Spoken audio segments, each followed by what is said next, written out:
I was halfway through my coffee when my brother's voice sliced through the buzz of the conference lobby. "Relax," he told the circle of people around him, loud enough for half the room to hear. "She's just admin. Fancy badge? Same old desk job." A few of them chuckled. I felt every laugh land on my skin like a slap. My name is Kira Anderson, and for as long as I can remember, that's all I've ever been to my family. The organized one. The girl who answers emails, books flights, fixes everyone's mess quietly in the background. Today, though, I'm not just someone's little sister hanging on the edge of a conversation. I'm standing in the middle of a leadership summit my team helped build from the ground up. And my just admin brother has no idea what room he's really standing in. He's gesturing toward me now, still performing. She loves this stuff: schedules, color coding, spreadsheets. I mean, hey, somebody's got to print the name tags, right? The group laughs again. My chest tightens, but I don't look away. Not this time. Next to him, his wife tilts her head, studying me with a curiosity I've never seen from anyone in my family. Her eyes flick from my badge to the logo on the massive banner behind me, then back to my face. "So, Kira," she asks, smiling politely, "what is it exactly that you do there?" The entire circle goes quiet, waiting for me to mumble something small, something that fits the story my brother has told about me for years. But that's not the story anymore. I take a breath, feel years of swallowed words rise to the surface, and let my answer sharpen down to a single word that will change everything. Before I tell you what I said, and what happened after the silence hit that room like a brick, tell me in the comments, what time is it for you right now, and where are you watching from? I want to see just how far this little family secret is about to travel. People think the worst wounds come from strangers. They don't. They come from the people who know exactly where to aim. Growing up, my brother was the son our family orbited around. His name is David, 2 years older than me, and from the moment he made his first school science project, everyone decided he was going places. "David's the brains," our dad used to say at every barbecue, clapping him on the shoulder. "Kira's the helper. She keeps everything neat. Every great man needs a good assistant," my aunt once joked, ruffling my hair like I was a pet. They all laughed. I forced a smile and collected the paper plates. It started small. When we were kids, I color-coded his school binders, typed up his essays when his handwriting was too messy, ran back to school when he forgot his homework. If I asked for help with my own projects, he'd shrug. "Relax, Kira. You're good with organizing. I'm good with doing." By the time we were in college, the script was set. David studied engineering. I took a job as a part-time receptionist in an office and went to night classes because no one in our family thought it was worth paying for my degree. "You don't need a fancy diploma," Mom said. "You're practical. You'll always find admin work. People like you are everywhere." She meant it as comfort. It felt like a sentence. I still remember the first time David called me just admin to my face. He'd invited some friends over for dinner during spring break. They were all talking about internships, offers at big companies. "What about you, Kira?" one of them asked. "Where do you work?" I told them about the office where I handled everything from scheduling clients to tracking expenses. It wasn't glamorous, but it kept the place from collapsing. David snorted. "She's just admin," he said without looking at me. "She keeps the printer from crying." The table erupted in laughter. My parents didn't say a word. I laughed too, because what else could I do? That phrase followed me for years, like gum stuck to the bottom of my shoe. At family gatherings, at Christmas, at weddings. Anytime someone asked about my job, David would jump in first. "She's basically our in-house secretary," he'd say. "If you need your calendar fixed, Kira's your girl."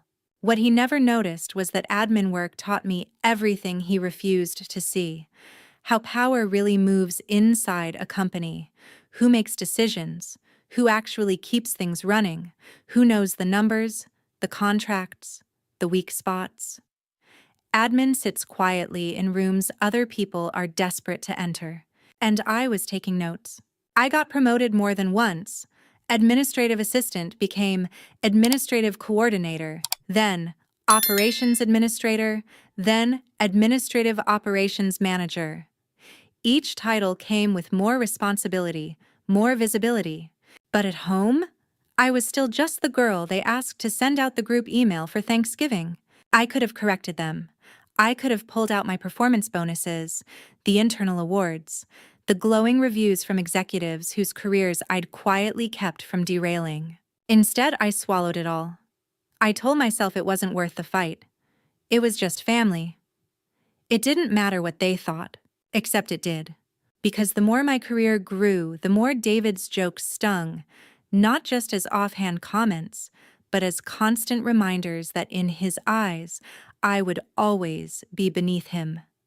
Less than support, not substance. And when the company I worked for restructured and I was invited into a new department, one that combined my obsession with detail and my eye for patterns, I didn't tell my family much about it.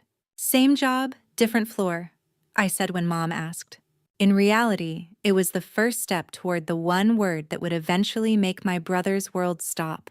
The morning of the summit, I arrived at the convention center before sunrise. The building was still half asleep. Cleaning staff rolling carts down the hallway, technicians checking cables on the main stage, the smell of burnt coffee already drifting out of the catering area. I swiped my badge, the security guard nodding as the scanner flashed green. "Morning, Ms. Anderson," he greeted me. "Big day." "Big day," I agreed. I wasn't there as someone's plus one. I wasn't there as a random attendee hoping to network my way up the ladder. I was there because my department had spent 6 months planning this summit with the executive team, designing the agenda, vetting the speakers, and, most importantly, evaluating which companies we wanted deeper relationships with. On paper, my title was long and forgettable: Administrative Operations and Acquisitions Coordinator. In practice, it meant something simple. I was one of the people who decided which partnerships were worth our time and which ones weren't. I'd started in that department doing what I always did: building systems. I tracked due diligence documents, organized meetings between legal and finance, created summary briefs executives actually wanted to read. But as we moved through deal after deal, my managers noticed something else. "You see patterns," my director told me once, dropping a file on my desk. "You catch things others miss. I need you in the room, not just outside it." So I sat in on more meetings. I listened. I asked questions. I spotted red flags buried in fine print, misaligned incentives and proposals, culture clashes that would have turned million-dollar dreams into lawsuits. Quietly, steadily, my input started to matter. By the time the summit rolled around, I was leading the internal tracking for a slate of potential acquisitions and strategic partnerships. One of those companies had a name I recognized immediately: the firm where David worked. I'd stared at the screen for a long time when that file first landed in my queue. It wasn't his company. He wasn't a founder or a C-level executive. He was a senior project manager in one of their divisions. But the project that had put them on our radar? It was his team's flagship product. "Any conflict of interest?" my director asked when I mentioned the connection. "Do you and your brother talk shop?" I laughed, but there was no humor in it. "No. As far as my family knows, I print name tags." He shook his head. "Still, if this gets any closer to a decision, we'll loop legal in about it. For now, I want your honest read. If the numbers stink, say so. If they're good, say so." That was the thing about my role now. It wasn't about fetching coffee. It was about saying yes or no and backing it up.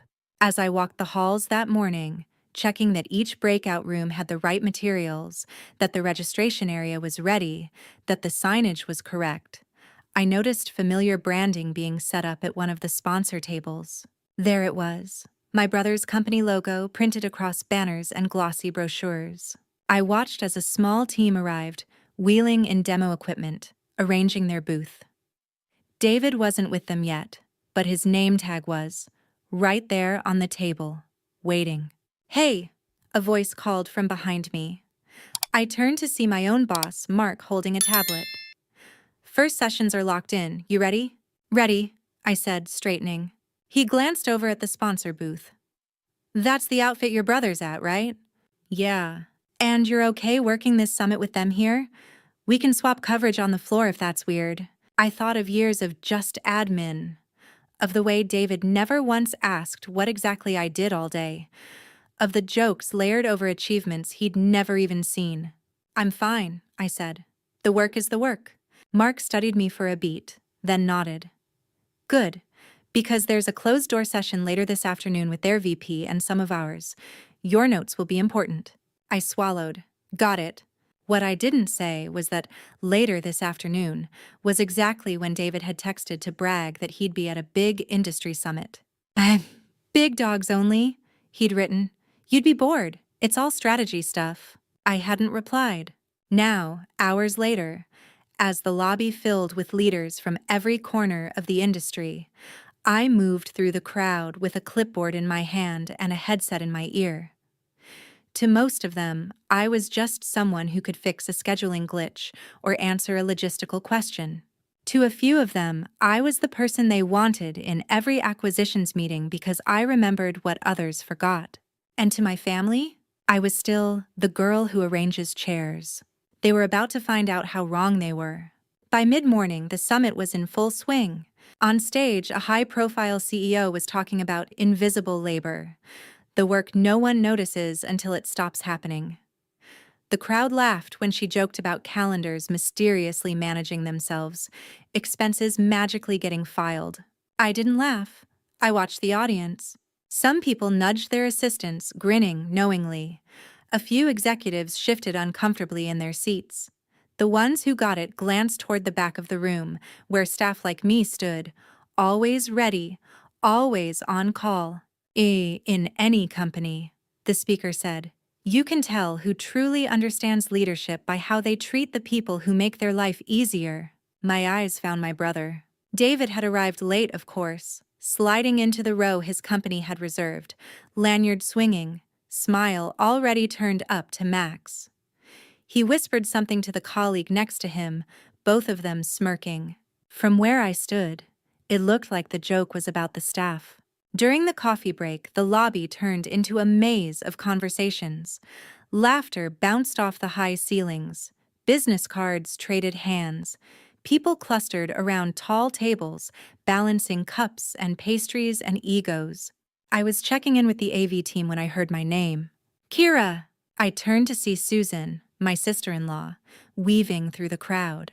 "Hey," I said, surprised. "You made it." "Of course I did," she smiled, slightly out of breath.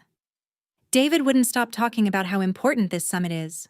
Plus, I wanted to see you in your natural habitat." She looked around, eyes wide. "This is huge. You helped put all this together?" "Me and a lot of other people," I said, keeping my voice neutral. She gave me a look. "I've seen your color-coded spreadsheets, remember? I'm pretty sure you are a lot of other people." That made me laugh, though there was a pinch in it. We chatted for a few minutes, safe topics, how she was doing, whether our parents were still arguing about the Christmas menu in March, until David appeared at her side, draping an arm over her shoulders. "There you are," he said to her, before glancing at me. "Hey, little sis, busy running the printer?"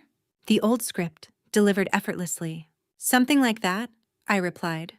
He didn't notice the way Susan's eyes flickered between us. As more people from his company joined, David turned on his performance mode. He introduced Susan to everyone, bragged about a recent project, threw around buzzwords he liked the sound of. At some point, someone asked, "Wait, is that your sister? Didn't you say she worked here?" "Yeah," David said, grinning.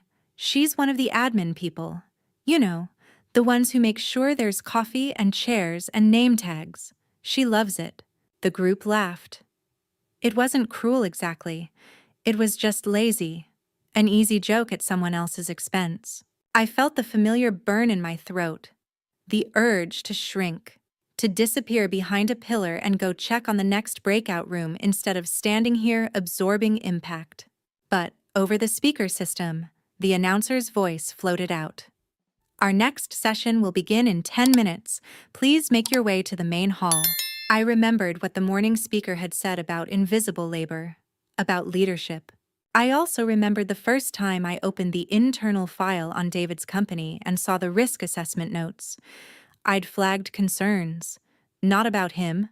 Our reports didn't get that granular, but about patterns in the team's delivery, missed deadlines, overpromises, dependence on one project manager whose name kept popping up. His name. "Hey, Kira," one of David's colleagues asked me now. "Do you get to sit in any of the big kid meetings today, or is it mostly logistics for you?" The old me would have laughed it off, made myself smaller, said something like, "Oh no, I'm just here to keep things moving."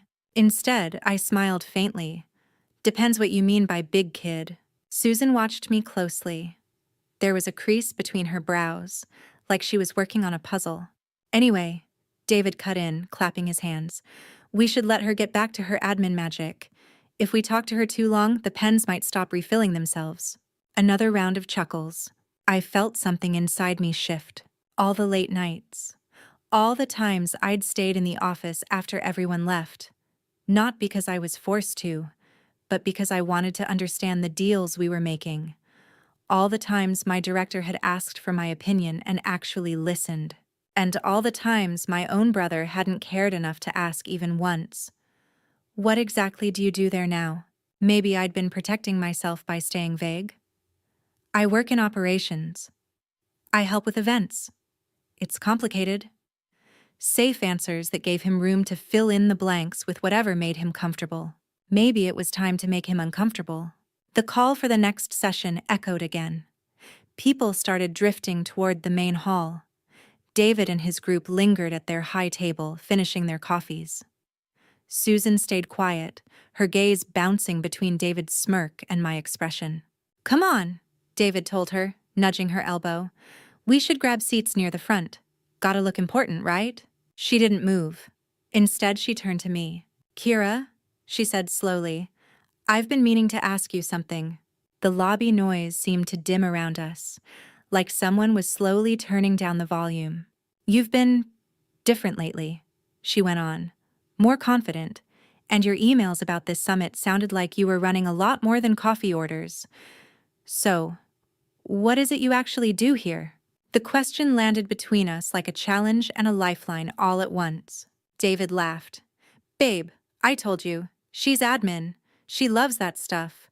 Schedules, emails, all that behind-the-scenes magic." "Right, Kira?" For once, I didn't look at him when I answered. I looked at Susan, at the colleagues standing around us, at the badges hanging from their necks, each one a story of how they wanted to be seen. And then I thought of my own badge, the tiny printed title no one in my family had ever bothered to read properly. The one that contained the word I'd worked years to earn. The circle around us tightened, just enough that I could feel the edge of everyone's focus press against my skin. "So," Susan repeated, softer now, but more intent, "what do you actually do?" She didn't say it unkindly. That was the worst part. There was no mockery in her voice, only curiosity, and maybe a hint of apology for going against the easy version of the story David liked to tell. I could have let him answer for me again. I could have laughed, rolled my eyes, played the role of the long-suffering little sister who just keeps things running. Instead, I placed my coffee cup down on the table and let myself straighten fully, like I was finally standing in my own job description. "I work in acquisitions," I said. One word. It landed with a weight I felt in my bones. The chatter around us didn't just quiet. It stopped. A conversation at the next table trailed off mid-sentence. Someone dropped a stir stick, the tiny clatter absurdly loud in the sudden hush. "Acquisitions?" one of David's colleagues echoed, frowning slightly. I nodded. "Administrative operations and acquisitions. I help evaluate which companies we partner with, invest in, or don't." The last word hung in the air, sharp but calm. Across from me, Susan's face drained of color. Her eyes flicked from my face to the logo on my badge, then to the discreet symbol on her own lanyard that marked her as a guest of David's company. I watched the realization dawn in real time. "You mean," she started, voice catching. "Your team is the one that reviews proposals, due diligence packages, risk profiles," I finished gently. "Yes, I didn't say, and right now, your husband's company is on that list." I didn't have to. One of David's colleagues shifted uncomfortably. "So you're, like, part of the group deciding whether to move forward with us?" "I'm part of the group that makes recommendations," I clarified. "Final decisions are above my pay grade, but my analysis matters." Silence again, this time heavier. I could feel David staring at me, but I kept my gaze on Susan a moment longer. She looked stunned, like someone had handed her a puzzle she thought she'd already solved, only to reveal there were hidden pieces all along. "You never said that," she whispered. "No one ever asked," I replied. Finally, I turned to my brother. For the first time in years, he didn't have a smirk ready. His mouth was partly open, as if the joke he'd been about to make had died halfway out. "Wait," he said slowly. "You're telling me you're one of the people deciding if my company gets bought?" "I'm one of the people deciding whether your company even makes it past the serious consideration stage," I said. My tone wasn't cruel, it was simply factual. "I've been tracking your delivery timelines and contract compliance for the last 3 months." His face flushed a deep, blotchy red. "You're kidding," he said. Come on, you're—" He stopped himself just in time. I saw the word flash behind his eyes anyway. "Just admin." Only now the room knew better. One of his coworkers cleared his throat. "We've, been hoping for positive feedback from your side," he admitted, his voice tentative. "Leadership's pretty anxious about this deal." I tilted my head, letting that sink in. "I've given honest feedback," I said. "That's my job." Susan swallowed hard. "Honest? As in, I don't let family relationships affect my assessment," I replied. "Your company's performance is what it is." That was when David finally understood exactly where he stood.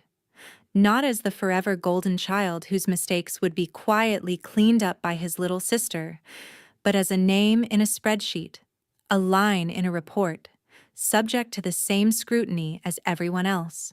He looked around the circle, desperate for someone to laugh, to break the tension, to restore the hierarchy where his title made him matter more than mine. No one did. The joke wasn't funny anymore. The speaker system chimed, announcing that the next session was starting. People began to stir, but no one in our little cluster moved. Susan's fingers tightened around her coffee cup. "David," she said quietly, "maybe we should sit down." He didn't respond. His eyes were still locked on me, a storm of anger, shock, and something else swirling behind them. Something that looked an awful lot like fear. Because in that moment, he finally realized who I was. Not the kid sister fetching his forgotten homework, not the family's default party planner, not the punchline to his just admin jokes. I was part of the machine that would decide whether the project he'd built his reputation on lived or died. And for the first time in our lives, he had no control over what I would say next. The rest of the coffee break moved in a blur. People began drifting toward the main hall, but the air around our little circle was still frozen. Susan finally touched David's arm. "We're going to be late," she murmured. "Come on." He blinked, like the world had suddenly come back into focus. "Yeah," he muttered. "Right."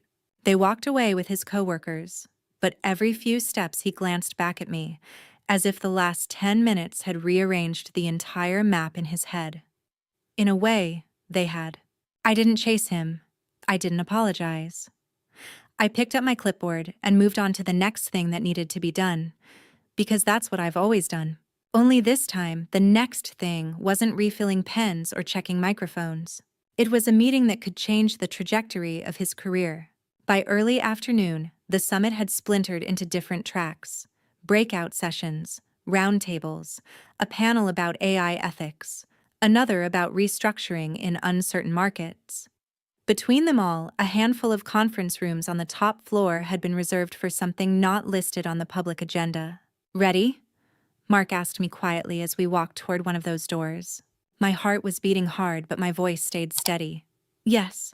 Inside, the room was all glass and sharp edges, the kind of space designed to make you aware of the money being moved when people sat down.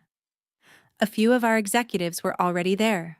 A legal counsel, someone from finance. The VP from David's company sat on the other side of the table, along with their head of product. David wasn't in the room, this wasn't his level. But his name was printed on one of the documents lying in front of me. "Thanks for joining us," our VP said as we all settled. He nodded in my direction. "Kira, you've been handling the internal coordination on this, right? Why don't you walk us through your latest summary before we hear their pitch?" There it was, the moment. You'd think it would feel like holding someone's life in my hands. It didn't. It felt like holding a file, a set of facts and patterns, a story told in numbers and behavior instead of words. I took a breath. Sure. I didn't start with my brother's name. I started with delivery timelines, performance metrics, incident reports.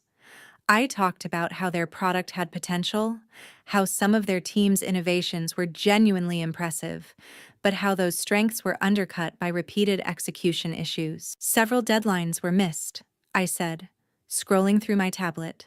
Not just once, but as a pattern. There were also internal flag reports about a culture of overpromising and pushing staff to patch problems last minute instead of addressing root causes. One of our legal counsels nodded. I saw that. They stretched their people thin. The VP from David's company shifted in his seat. "We've addressed those concerns," he said quickly. "We've made changes since those reports." I didn't look at him when I answered. I looked at my notes. "There are documented improvements in the last quarter," I acknowledged. "But they seem tied to pressure around this potential deal rather than systemic change. My concern is sustainability once the spotlight is gone." If David had been in the room, he might have accused me of twisting the knife. But the truth was, I'd written all of this before I ever realized his name was attached to the project. "Based on the data we've reviewed," I continued, "my recommendation is that if we move forward, it should be with strict conditions and a phased structure. Alternatively," I hesitated, then decided I wasn't here to be gentle. "We may want to reconsider whether this is the right fit at all given the number of red flags." The room went quiet for a moment. Our VP glanced at finance, then at legal, then back to me. "Is that still your view after meeting their team in person today?" he asked. My mind flickered back to the lobby, to David's voice, loud and easy, dismissing the work that had built the very summit he was so proud to attend. "She's just admin." I thought of the speaker that morning, talking about invisible labor, about leadership. "Yes," I said simply, "it is." The VP from David's company cleared his throat. "With respect, I'm not sure your operations coordinator has a full understanding of the strategic vision here." Our VP's expression didn't change, but something cold entered his tone. "With respect," he replied, "we don't put anyone in this room unless their understanding is both deep and trusted. Kira has been one of the most reliable voices on our last 3 deals." Heat rose to my cheeks, but I kept my face neutral. "We're not here to attack you," our VP went on.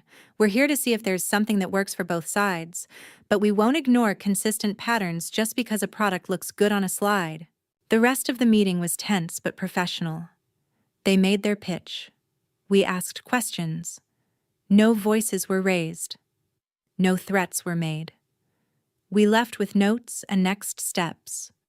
Not blood on the floor. Still, as we filed out, I knew something had shifted. Not just for them, but for me. Mark caught my eye in the hallway. "You were solid in there," he said. "No bias. Clear. That's exactly what we need from you." "Thanks," I said quietly. "Can you send me your final written recommendation tonight?" he asked. "We'll be meeting again next week to make a provisional call." I nodded. "I'll have it on your desk." As he walked away, I felt my phone buzz. A text from David. "We need to talk. Now." I stared at the screen for a long moment. Then I headed to the one place at the summit where I knew no one would bother us. The small outdoor terrace on the third floor, just off a side hallway. He was already there when I stepped outside, pacing a little, hands shoved into his pockets. The city skyline glittered behind him, all glass and concrete and sky. "So it's true," he said as soon as he saw me. No greeting, no smile, just accusation. "You're one of the people trying to screw us." I shut the door gently behind me. "No," I said. "I'm one of the people trying not to screw us." "You just told a room full of suits that my company isn't good enough," he snapped. "You could have said something last week. You could have told me. You could have warned me." I felt my own anger stir, slow and deep. "Warned you about what exactly? That your company has a documented history of cutting corners and pushing people past their limits? You already knew that. You're in the middle of it." His jaw clenched. "This is my career, Kira. And this is my job?" I replied. "I don't get to fudge reports because my brother's involved." He laughed bitterly. "You always were the good little rule follower, huh? So perfect, so ethical. Until it hurts me." I stared at him. "You stood in front of your coworkers and your wife and told them I print name tags for a living." "That was a joke," he said, throwing his hands up. "You know I don't mean it like that." "How do you mean it then?" I asked softly. "Because from where I'm standing, it sounded like exactly what you've believed about me since we were teenagers." He rolled his eyes. "Oh, come on. You're really going to drag childhood into this? You're mad I called you just admin?" "I'm mad," I said, my voice suddenly sharp, "that you never once asked who I actually am." We stood there, the wind tugging at our clothes, the noise of the city a distant hum. "You could fix this," he said finally, his tone shifting from anger to something more slippery. "You could reword your report. Emphasize the positives. Downplay the rest. Make it clear we're worth the risk." He stepped closer, lowering his voice. "You don't have to lie. Just lean." There it was. The quiet ask. The expectation that I would bend my spine for him the way I always had. "Do you remember the first time you called me just admin?" I asked him, instead of answering. "At that dinner in college, in front of your friends." He frowned. "Why are you bringing that up?" "That was forever ago. It was the first time I realized you didn't see what I did as real work," I said. "Since then, every time you've said it, it's been a reminder that as long as I stay small, you feel big." He opened his mouth, but I held up a hand. "This deal," I continued, "is not about you and me. It's about whether your company is a good match for ours. The facts say it's risky. My job is to say that out loud." "So that's it?" he demanded. "You're willing to tank my career over a grudge?" The word hit me like a slap. For a moment, I almost doubted myself. But then I thought of the assistants on his team whose names I'd seen in internal reports, burning out under impossible deadlines. Of the late-night emails my inbox had caught, time-stamped at 2 a.m., from staff begging for another extension because leadership had overpromised again. "This isn't a grudge, David," I said quietly. "This is accountability." His eyes flashed. "If this deal falls through, I could lose my position." "I know," I said. "Maybe you should have thought about that before building your castle on a foundation of chaos." He took a step back, like I'd pushed him. "You really want to do this?" "I don't want any of this," I replied, and for the first time, my voice cracked. I wanted a brother who saw me. I wanted a family who didn't treat my work like a punchline. I wanted you to be proud of me, not only when I made your life easier. I took a breath. "But I'm done making myself smaller so you can feel taller. If your company can't stand on its own merits, it's not my job to prop it up." His expression hardened into something I didn't recognize. "Don't come crying to me when this blows back on you," he said. "Mom and Dad will lose it when they find out what you did." "If they'd been paying attention," I said, "they would already know what I do." He laughed once, humorless. "Enjoy your little power trip, Kira." Then he yanked the door open and disappeared back inside, leaving me alone on the terrace with only the wind and the knowledge that, for the first time in our lives, I'd chosen myself over him. That night, in my small apartment, I sat at my desk and wrote my final recommendation. I didn't add any venom. I didn't exaggerate. I didn't soften the edges either. I laid out the facts. At the end of the document, I added a single sentence. Given the persistent patterns of behavior documented above, I recommend we do not move forward with an acquisition at this time.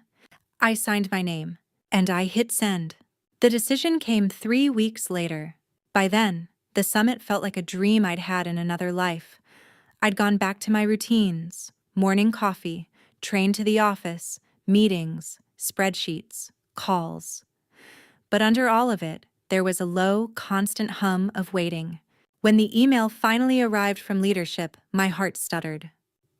Subject: Final Decision, Meridian Systems Proposal, David's Company. I read the first line once, then twice.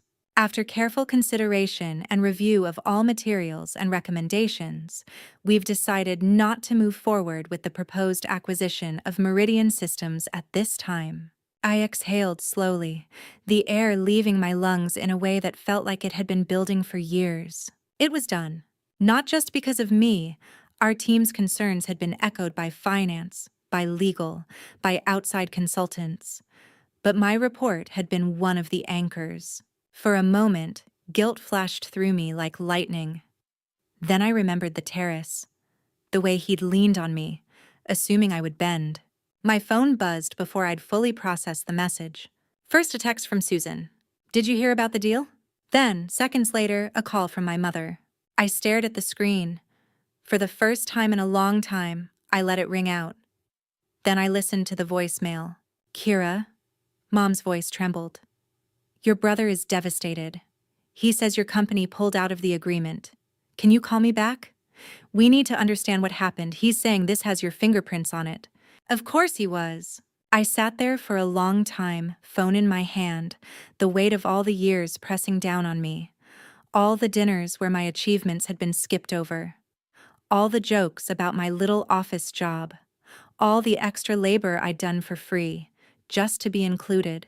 Was I the villain now? The cold-hearted sister who let his deal die? Or was I just the first person in our family who refused to clean up after him anymore? That evening, I finally answered one of Mom's calls. "How could you do this?" were the first words out of her mouth. "Hi, Mom," I said, not unkindly. "Nice to hear from you, too." "This isn't the time for jokes," she snapped. "Your brother worked so hard on this. He said you gave a bad report about his company, that you made them look incompetent." "I gave an honest report," I corrected. "Based on documented issues, not personal feelings." "You know how important this was for him," she pressed. "You could have helped. Just this once." I laughed softly, unable to help myself. "Just this once? Mom, I've been helping my whole life. That's literally the role you assigned me." "This is different," she insisted. "This affects his future. So does it affect mine," I said. "If I start lying in official reports because my brother doesn't like how the truth sounds, that affects my future too." There was a beat of silence. "You've changed," she said finally, as if it were an accusation. "You used to be so accommodating." "Yes," I said. "I know." "Your brother is in pieces," she went on. "He says all his work might be wasted now. His bosses are furious." "That's between him and his bosses," I replied. "Not him and me. Families should protect each other," she tried again, her voice wobbling. My throat tightened, but I kept my voice even. "Families should respect each other," I said. "For years, you watched David tear me down in front of people and never said a word." "That was just teasing," she protested weakly. "Maybe to you," I said. "To me, it was a reminder that no matter what I did, I would always be second class in this family." She inhaled sharply. "That's not fair, isn't it?" I asked. "When was the last time you asked me what I actually do at my job?" Silence stretched between us. "Exactly," I said quietly. "I don't want to argue," she whispered. I don't want to lose my children over a business deal." "You're not losing me," I said. I'm just not willing to sacrifice my integrity to protect the version of David you prefer to see. She sniffed. He says you humiliated him at that conference. I thought of the lobby, of his joke, of the moment the room went quiet after my one word. I told the truth, I said. In a room where he'd been telling a lie about me for years. That's not how he sees it. I know, I replied. And maybe he never will. After we hung up, I sat on my couch in the dim light of my living room, the glow from the TV flickering silently. My phone buzzed again and again. Texts from cousins, from relatives who'd never once asked how my day was going but now wanted an explanation. I didn't answer them. Instead, I opened another message, from Susan. I'm so sorry about all of this. I heard what your mother said to you. Can we talk? We met a few days later at a small cafe halfway between our neighborhoods. She looked exhausted. There were faint shadows under her eyes. How are you? She asked as soon as we sat down. That depends on who you ask, I said dryly. According to Mom, I'm the reason David's world is falling apart. A tiny smile tugged at her mouth. According to David, too. And according to you? I asked. She stirred her coffee slowly. According to me, you did your job. And he's finally dealing with consequences he's been dodging for a long time. I blinked. That's not what I expected to hear. She gave a small, sad laugh. You think you're the only one who's been on the receiving end of his ego? She told me things I'd never heard before, about the way David talked about his own team, how he took credit for their work, how he dismissed suggestions from junior staff, about late nights where he vented about idiots in operations who didn't understand vision. He never connected that you're one of those operations people now, she said. In his mind, you froze at 22. How's he handling the decision? I asked. Badly, she sighed. They didn't fire him, but the deal falling through made his bosses reevaluate a lot of things. They've pulled him off the flagship project. He's not taking it well. Part of me felt a flicker of satisfaction. Another part felt a dull ache. We'd shared a childhood, Christmas mornings, inside jokes that existed long before just admin became his favorite phrase. I don't want him ruined, I said quietly. I just want him to stop stepping on me to reach higher. That's not on you, she replied. That's on him. She hesitated, then reached across the table and squeezed my hand. For what it's worth, she added, when you said acquisitions in that lobby, I felt something crack. Not because you embarrassed him, but because I realized how fast I'd bought his version of you. I'm sorry I didn't ask sooner. My throat tightened. Thank you, I managed. We talked for a while longer. About work, about therapy, about the strange grief that comes with realizing your family may never see you clearly, no matter how brightly you learn to stand. Before we parted, she looked at me seriously. Whatever happens between me and David, she said, I want you to know this. You didn't do anything wrong. You drew a boundary. That's allowed. Boundary. It was such a simple word for something that had felt impossible my whole life. Over the next few months, contact with my family thinned. They still had their group chats, their Sunday dinners, their photos, without me. Occasionally, Mom would send a message. We miss you. When will you let this go? She never asked, what do you need from us to come back? So I built my own life. I poured myself into work, not as an escape, but as a way to keep growing. I joined a mentorship program for young admins, teaching them how to turn invisible work into visible leverage. I started saying no to unreasonable requests instead of automatically fixing everything. Sometimes, late at night, I'd think about that day in the lobby, about the hush that fell after I said one word, about the look on David's face when he realized I held a kind of power he couldn't control, not because I'd stolen it, but because I'd earned it. Did it fix everything? No. We haven't magically reconciled. There's no tearful family dinner where everyone suddenly apologizes and understands me. Real life rarely gives you that kind of neat ending. But there is this. The next time someone at a party asked what I did for a living and a relative tried to jump in with, "She's our organized one, she keeps everyone in line," I smiled and answered for myself. "I work in acquisitions," I said. "I evaluate which companies make sense for us to partner with and which ones don't. It's a lot of responsibility. I love it." And this time, when the room went quiet, it wasn't because they were shocked I had power over my brother. It was because they finally realized I'd had power all along. So here's my question to you. If you've stayed with me this far, have you ever let someone else's version of you become louder than your own?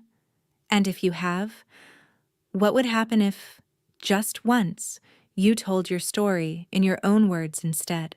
Maybe it won't make a conference room go silent, but it might be enough to make your world finally listen.